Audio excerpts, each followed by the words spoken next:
He walked into the garage like a shadow carrying secrets, his clothes torn, his eyes weary, his stomach empty.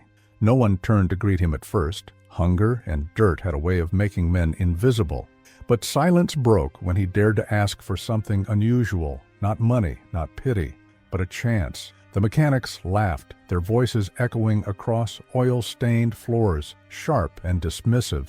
Only Mary, standing by her stalled car, noticed there was something different about him. What do we really see when a stranger appears before us, just the surface, or the story buried beneath? And how many lives have been overlooked because their pain wore rags instead of crowns? Perhaps the answer lies in the way truth refuses to stay hidden, no matter how deeply it's buried. That day, one broken man would reveal a gift that could silence cruelty and awaken awe. And in his silence, the garage would never be the same again. They didn't know his name. They didn't know the scars he carried or the battles he had lost. To them, he was just another beggar with a wild request, too proud to ask for charity. But to Mary there was something in his gaze, steady, focused, strangely calm. It was the kind of look that belonged to men who had once lived in speed and fire, the kind of look that history doesn't erase, only hides for a while. Engines growl, tires scream, victories fade, but legends never truly vanish. And sometimes they return in the most unexpected of ways, wearing hunger as disguise. Mary didn't know she was standing at the edge of a revelation. Neither did the men who mocked, certain of their superiority. But the moment the stranger touched her car, everything began to shift. He walked in with the slow shuffle of someone who had slept on concrete, carrying the smell of rain, oil, and hunger. The bell over the garage door let out a tired chime that barely turned heads. Grease-stained lights buzzed, casting a faded glow across dented tool chests and half-eaten lunches. Charlie paused near the entrance and blinked as if the brightness stung his eyes. His shirt was torn, his beard uneven, his shoes tired beyond repair. Still, there was a strange calm in the way he stood, like he had seen worse storms, and kept walking. Mary lifted her gaze from the service ticket she could not afford to ignore. Something in the man's eyes made her set the paper down and really look. He did not ask for money. He asked for a chance to fix a car in exchange for a sandwich. Laughter rose from the far bay, the kind that tries to sound brave in front of friends. A wrench clinked, a bet was muttered, and someone said the word crazy a little too loud. Mary felt heat rise to her cheeks as if the laughter were meant for her. The man did not flinch, which made the moment oddly quiet. He simply nodded toward the silver sedan that had tested everyone's patience. Mary knew that car better than anyone in the room. The sedan had stalled twice on the highway, and once at a red light that never turned green. 3 techs had poked and prodded and come up short. Parts had been swapped, hours had gone missing, and explanations had grown thin.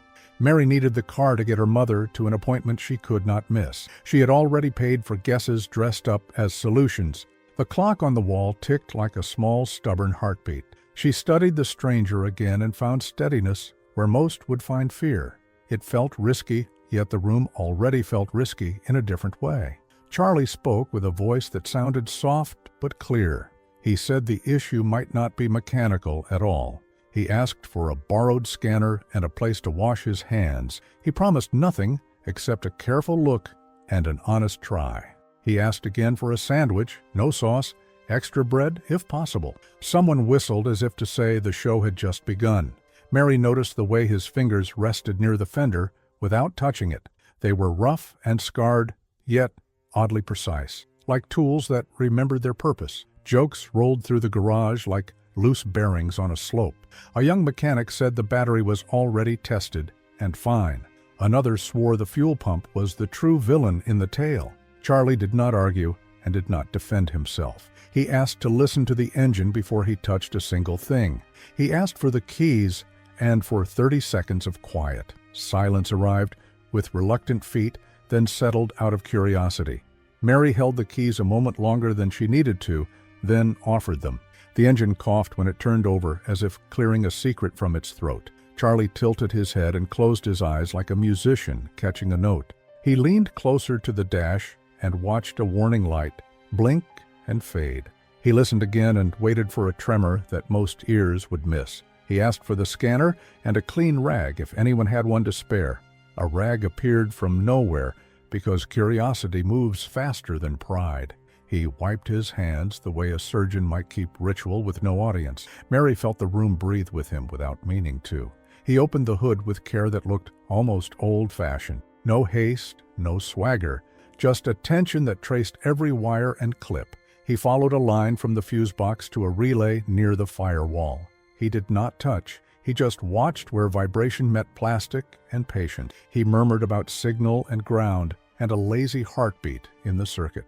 The words were simple, yet carried a weight that made the crew go still.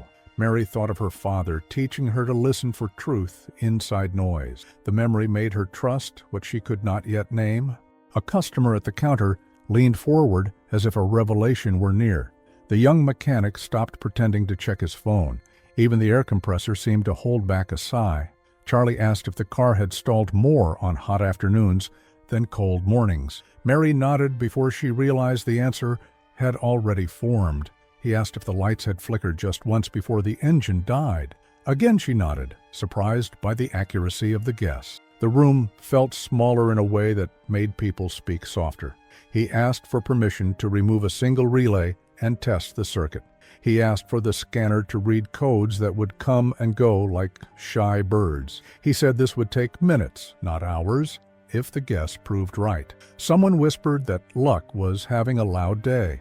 Mary watched the man and thought luck had nothing to do with it. Hunger had a way of sharpening the world into fine edges. Focus had a way of turning noise into instruction.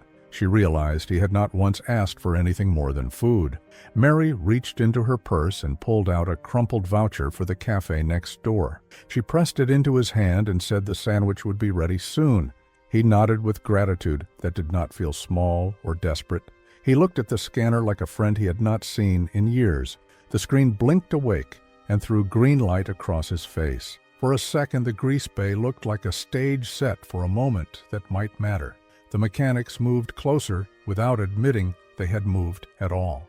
Mary stood beside the fender and waited for the first clue to speak. Charlie breathed in through his nose and settled into the work. He followed the data with the patience of someone who respected time. He traced a pathway from symptom to cause with invisible chalk. He paused at one reading and let a small smile tug at the corner of his mouth. No one saw the smile except Mary, and that felt important. He asked for a thin screwdriver and a fresh fuse from the drawer near the jack. The young mechanic handed them over without saying a word. The clock kept ticking, but now it sounded like a countdown to something real. Mary noticed how quiet the garage had become. Curiosity replaced bravado and left fewer places to hide. Her car waited like a patient who wanted the right name for the pain. Charlie adjusted the relay with a gentle twist that felt like respect. He slid the new fuse into place with a click that sounded like hope. The scanner showed a stable line where chaos had danced before. He exhaled and closed the hood, then turned to the driver door with calm hands. The key turned, the engine caught, and the next secret prepared to reveal itself. He stood by the open hood with the same calm of a man who had walked into storms before. The scanner glowed faintly in his rough hand, numbers and codes flashing across the screen. Every beep echoed in the garage, bouncing between skeptical smirks and curious stares. Charlie's eyes narrowed, reading not only the data, but the silence around him. The car's problem wasn't hidden in the engine's bones, but in its nervous system. He murmured about circuits, signals, and faint disruptions that most had ignored. The mechanics leaned closer, their laughter replaced by uneasy quiet. Mary caught herself holding her breath, waiting for his next word. Charlie tapped the screen and pointed at a fault code, flickering like a dying star. He explained slowly that the issue lay not with the fuel or spark, but with an electronic relay. The others exchanged glances, some rolling their eyes, others biting back questions. Charlie didn't defend himself. He let the data speak with calm authority. He asked for just one more minute, and that sandwich he had been promised. Mary nodded toward the cafe outside, whispering for someone to fetch it. The smell of oil mixed with the faint aroma of bread drifting in. Charlie smiled faintly, like a man who had been heard for the first time in years. The moment stretched as he bent down, tracing wires with careful precision. Each movement looked less like guesswork and more like memory. His fingers lingered on connectors, feeling for weakness that no machine could detect. He listened to the car as though it spoke directly to him. A silence heavy with expectation spread across the shop. Then, with one subtle twist and a steady push, he fixed what hours of effort had missed. The engine purred, smoother now, almost relieved. The scanner confirmed it with numbers that steadied like a heartbeat, finding rhythm. Gasps broke out before anyone could hide them. A young mechanic dropped his rag, muttering that it wasn't possible. Another swore under his breath, unwilling to admit defeat. Yet there it was, the car, alive again, humming, thanking its. Charlie stepped back, dusting his hands, his face showing nothing but calm. He didn't boast, didn't look for applause, only asked softly about that sandwich. The silence turned into restless shuffling. Disbelief and awe tangled in the air. Mary's lips curved into the first smile she'd worn all day. She watched as he took the sandwich, unwrapping it slowly, reverently. Each bite was careful, as if it were more than food. It was survival. The mechanics hovered nearby, pretending to tinker, but unable to look away. Charlie, with grease under his nails and crumbs on his beard, had done what they could not. Mary's chest tightened with a strange mixture of relief and curiosity. Who was this man, really, who had just turned ridicule into reverence? The weight of the moment pressed on everyone in the garage. No one dared disturb him as he ate in silence. The car idled steadily, proof of the truth that couldn't be denied. Even the customers waiting at the counter leaned closer, whispering. The garage felt less like a workshop and more like a stage. Charlie's silence filled the space louder than any engine roar. Mary approached him, her eyes fixed on the quiet confidence in his posture. She thanked him softly, as though afraid words might break the spell. He nodded once, wiping his hands on the rag, saying nothing. But in that silence, she felt answers waiting to be uncovered. The youngest mechanic finally asked the question on everyone's mind. How did you see that when none of us could? Charlie paused, sandwich halfway gone, eyes lifting with a flicker of old fire. He didn't brag, didn't scold, only said, "Sometimes you've got to listen where others only look." The words hung in the air, more lesson than explanation. Mary felt something stir, a whisper of recognition she couldn't place. That calm certainty reminded her of stories she once heard. Stories about a man who knew cars better than anyone alive. The sandwich was finished, the car healed, yet the mystery deepened. Charlie leaned back against the wall, eyes lowered, as if he carried more weight than hunger. The mechanics whispered, piecing together fragments of rumor and memory. Could this stranger be more than he seemed?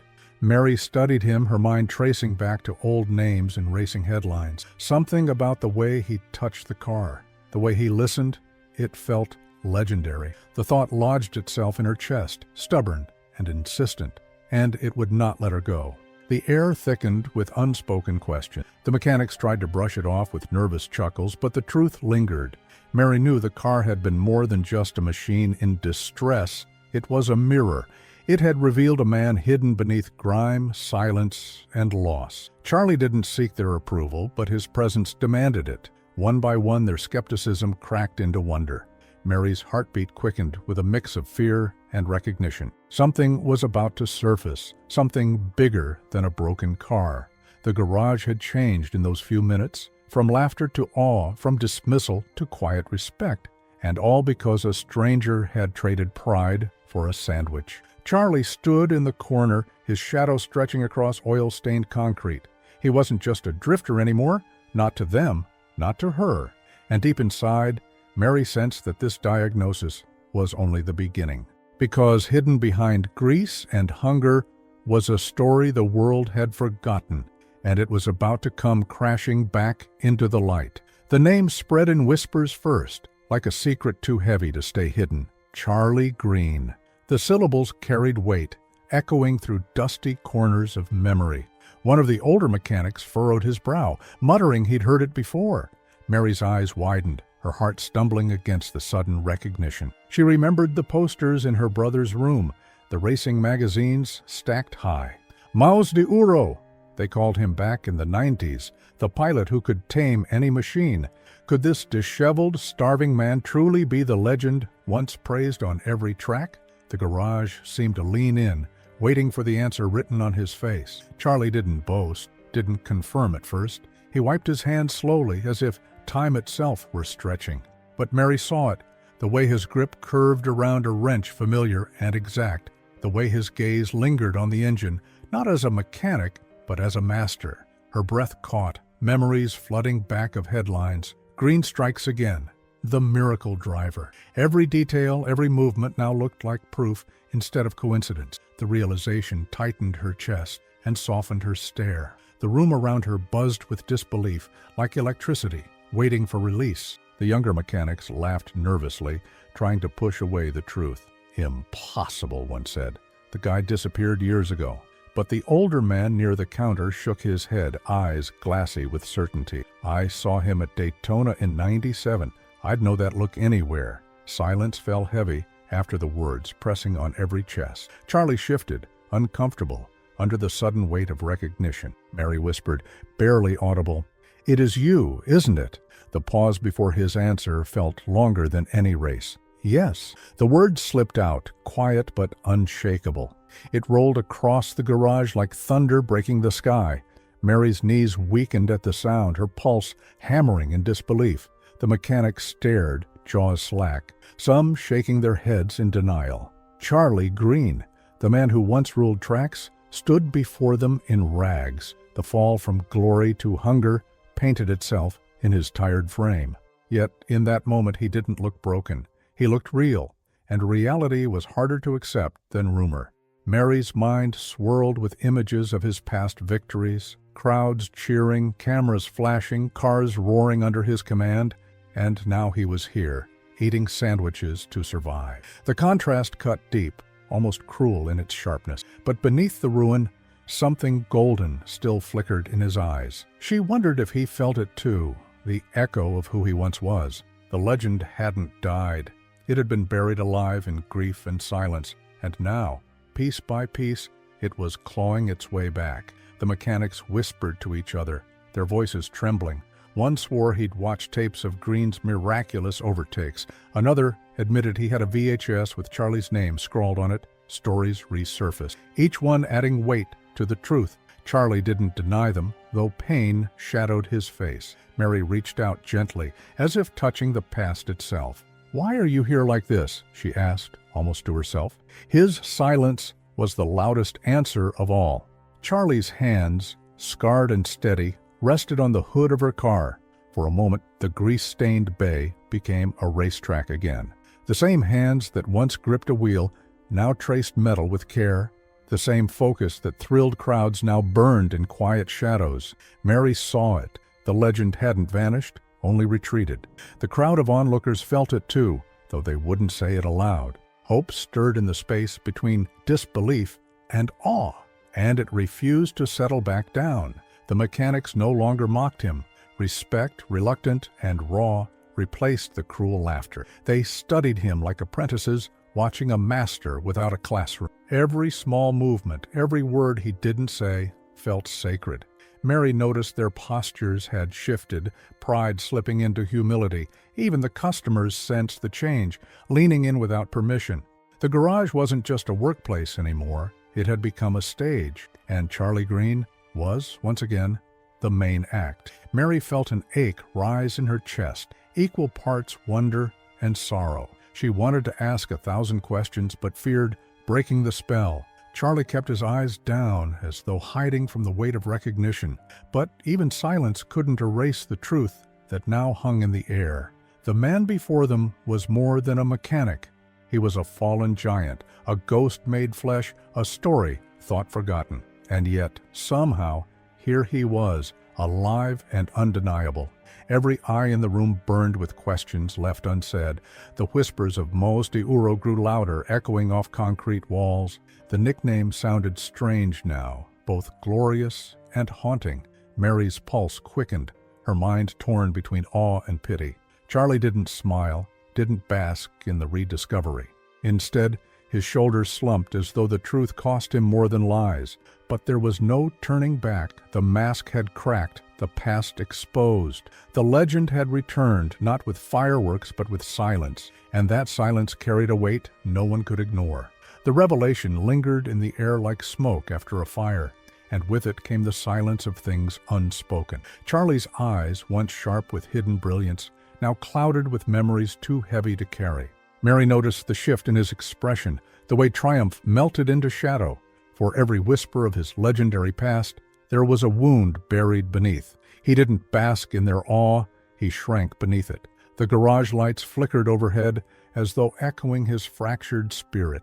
Mary felt a chill that had nothing to do with the cold metal around her. Something deeper, something darker, was about to surface. When the first mechanic dared to ask why he had vanished, the question cut the room in two. Charlie hesitated, his jaw tightening, his hand gripping the fender like an anchor. His voice, when it came, was low, stripped of pride. "I lost them," he said simply, the words falling like stones in water. Confusion rippled until someone whispered back, "Who?" His eyes lifted, glassy, brimming with a pain too raw to fake. "My wife, my daughter, 2009. And the silence that followed was heavier than any engine's roar.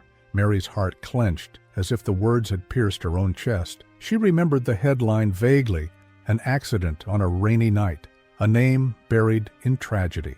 Now the pieces fit, and the man before her was no longer just a fallen legend. He was a ghost, walking in daylight, haunted by love, turned to ashes. The garage seemed smaller, suffocating beneath the weight of his grief. The mechanics, once mocking, stood frozen in guilty silence. Even the ticking clock on the wall seemed to falter. Charlie's pain had filled every corner.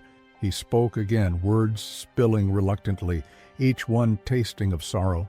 He told them about the night, the crash, the screams, the sirens, the moment when everything that defined him was stolen in an instant. The victories, the fame, the applause, all meaningless without them.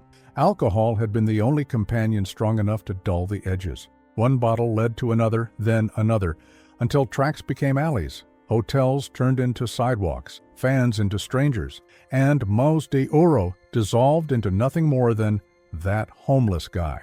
Mary couldn't breathe. She saw the weight of years pressed into his shoulders, every wrinkle, a scar. The hunger in his eyes wasn't only for food, but for forgiveness he couldn't find. Charlie's voice broke as he admitted he'd stopped fixing cars because he couldn't fix what mattered most. He spoke of nights spent chasing silence, only to find ghosts waiting in every shadow. The sandwich in his hand now seemed almost sacred, a fragile link to life itself. Mary's eyes blurred, tears threatening to spill. Around her, no one dared to interrupt. Yet even in pain, there was something magnetic in the way he confessed. Charlie wasn't pleading for pity, nor excusing his fall. He laid out his tragedy like open metal, raw and honest. The mechanics listened, stripped of arrogance, their faces softening. Mary felt a strange connection, as if she were sharing the grief herself. She realized this wasn't just a man in rags, it was a survivor of fire, a soul burned and scarred, but still breathing, still fighting, even if he didn't know why. The whispers began again, but this time softer, touched by sorrow. Some recognized the name not from victories, but from that tragic headline. A wife and a daughter lost, a driver who disappeared into shadows. It all came flooding back, and with it came compassion. Charlie stood at the center of their stares, no longer a joke or a puzzle. He was a man who had lived through what most could not survive. The pain in his story carved itself into the walls of the garage, and no one would forget it now. Mary's hand trembled as she reached toward him. She didn't touch, afraid he might shatter if she did. But her voice steadied, soft yet firm. "You're still here, Charlie." His head lowered, eyes fixed on the floor, as if he didn't believe it. The mechanics shuffled, uncomfortable, carrying guilt for their earlier laughter. Yet beneath the grief, Mary glimpsed something fragile, a flicker, faint but undeniable. As though the ashes still carried a spark, Charlie drew a long breath, the kind that comes after years of holding it in. He didn't look at anyone, but his voice carried across the room. "I lost everything that mattered, and I've been lost ever since." The words cracked, breaking into silence once more. Mary's chest ached with a need she didn't understand, to pull him back, to remind him of himself. But the pain was raw, the wound unhealed. It wasn't her place yet to push. Still, she couldn't shake the sense that his story wasn't finished. The garage felt colder now, though the engine still idled warmly. Charlie stood there, half in shadow, half in light. The weight of his confession pressed on everyone like a silent storm. But beneath the wreckage of loss, Mary sensed a hidden thread, a thread that hadn't snapped completely, though frayed and fragile. The legend wasn't gone.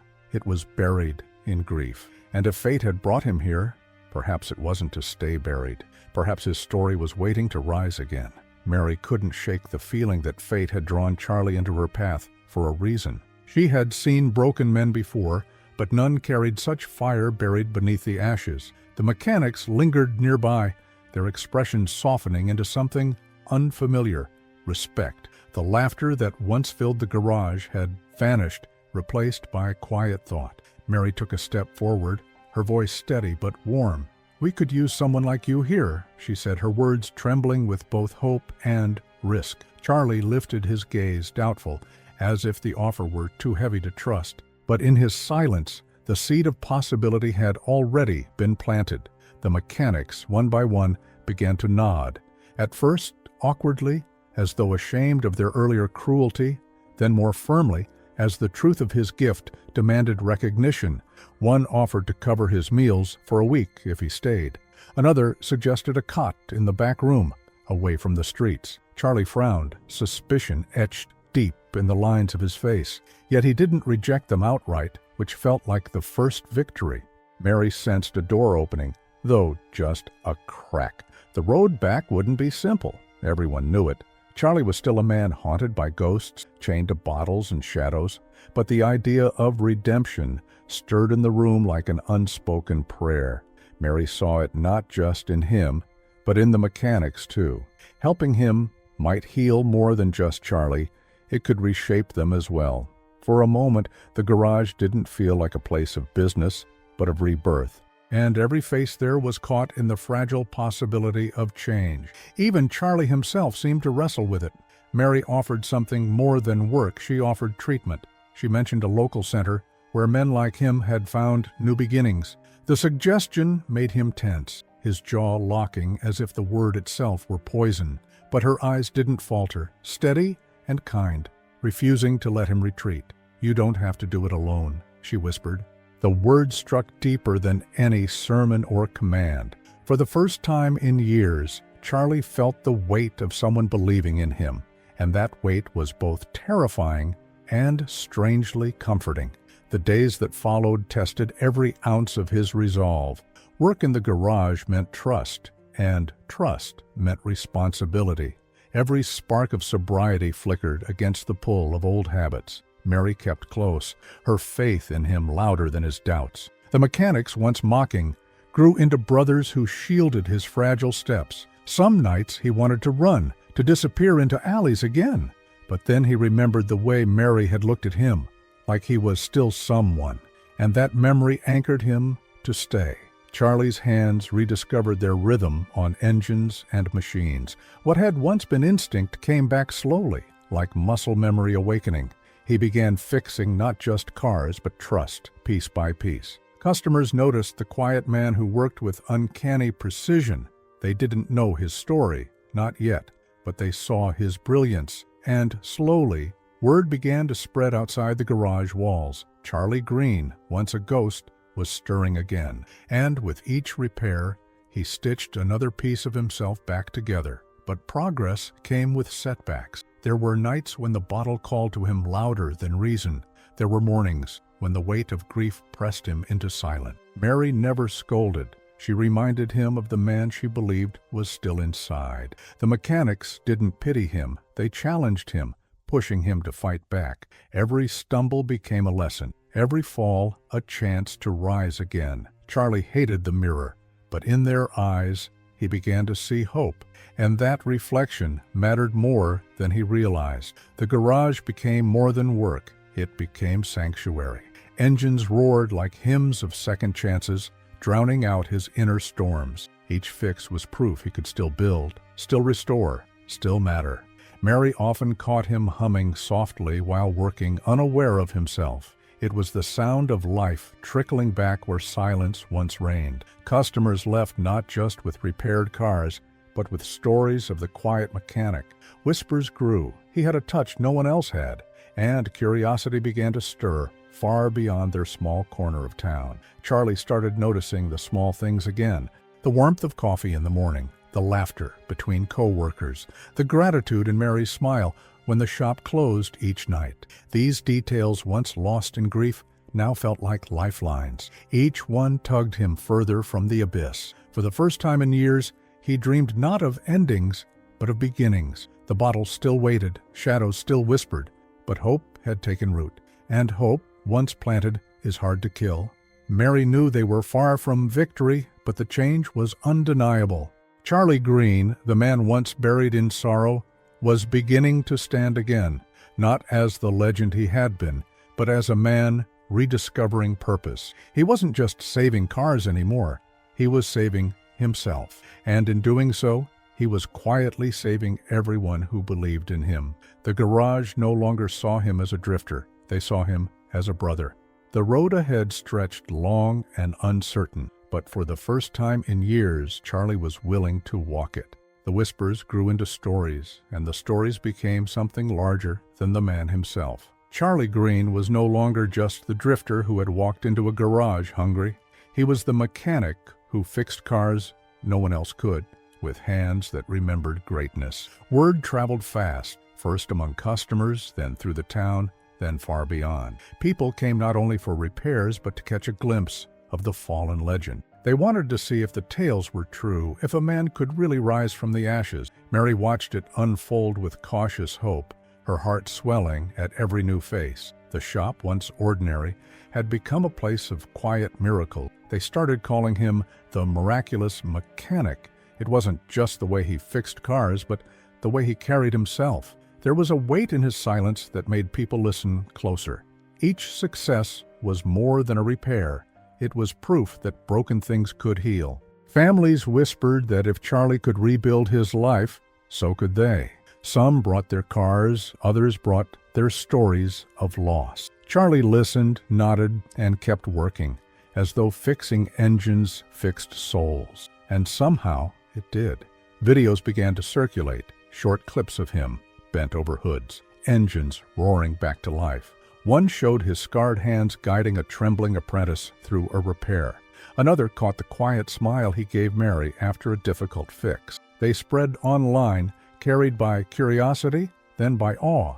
The world rediscovered Charlie Green, not as the racer of old, but as something new, a symbol of second chances, a man who turned grief into guidance. The comments flooded in: admiration, disbelief, tears. And the legend of Mos de Oro was reborn. The media soon followed, their cameras intrusive but hungry. Charlie hated the attention, shrinking from microphones and flashing lights. But Mary reminded him that his story wasn't just his anymore. It belonged to every man and woman clawing their way out of despair. When the interviews aired, people wept at his honesty. He didn't glorify his past, nor hide his failures. He spoke of loss, addiction, hunger, and the hands that never forgot how to create. His brokenness became a beacon. Requests for help poured in, more than the garage could handle. Not just for cars, but for lives, men and women desperate for redemption. Mary saw the shift and knew something larger was calling. Together, they began planning something bold, a center built on his story. A place where engines would be repaired alongside spirits, where addiction met discipline and despair met hope. Charlie resisted at first, unsure he could bear the weight. But the look in Mary's eyes reminded him he was already carrying it. The center opened small, in an abandoned warehouse on the edge of town. Rusty walls, cracked floors, but filled with determination. They called it Hands of Hope, a tribute to both past and future. Former addicts came, mechanics in training, lost souls, searching for purpose. Charlie taught them how to listen to engines, but also to themselves. He demanded precision, but offered patience. His words were few, but his presence was steady, unshakable. And slowly, lives began to shift, just as his had. Stories multiplied, men walking away from bottles, women finding strength again, families reunited around tables once empty. The sound of engines became hymns of survival. Mary documented it all, sharing glimpses that spread across the world. People traveled miles to witness the miracle of a man who had once fallen so far. And each success story stitched another piece of Charlie's broken heart. He never stopped grieving, but grief had found a purpose. It was no longer a weight, it was fuel. Charlie never called himself a hero. He still carried his scars quietly, his nights often heavy. But the people around him saw something else. To them, he was proof that brokenness didn't mean the end. Every handshake, every repaired car, every life pulled back from despair, it all added to the legend he had never asked to reclaim. The man once mocked as a drifter now stood as a symbol of endurance. And endurance, he had learned, could be contagious. Mary often caught him standing alone at dusk, staring at the horizon, his face unreadable, caught between sorrow and peace. When she asked what he was thinking, he only said, "They be proud." She didn't need to ask who, she knew. His wife and daughter lived in every choice he made now. Every student he guided, every engine he restored, was for them.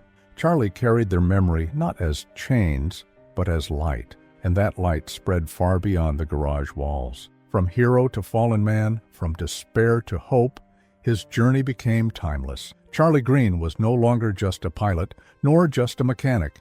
He was a man who had lost everything and still found a way to give. The world would remember his name, not for trophies, but for lives saved. Mary stood beside him, knowing the story wasn't finished, only evolving. Charlie didn't need the roar of crowds anymore. He had found something louder, the quiet gratitude of people reborn.